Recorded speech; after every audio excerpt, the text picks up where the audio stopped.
அது இறைவன் நுட்பங்கள் பல கோடி இன்பங்கள் ஆரம்பம் துன்பத்தில்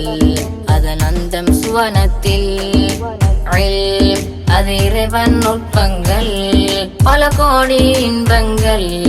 ஆரம்பம் துன்பத்தில் அதன் அந்தம் சுவனத்தில் தூய வல்லோனின் அருளினாலே இனிதாங்கும் தேனே மென்னும் பேரொளி அமுதை தந்தாய் ரஹ்மானே தூதர் நபி வாழ்வின் நெறியே புவனங்கள் மூன்றின் ஒளியே தீராத இல்மின் சுவையை தருவாய் தூயோனே பல கோடி சிறப்புண்டு மன்னவனின் துணையுண்டு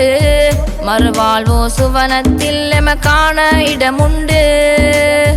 பல கோடி சிறப்புண்டு மன்னவனின் துணையுண்டு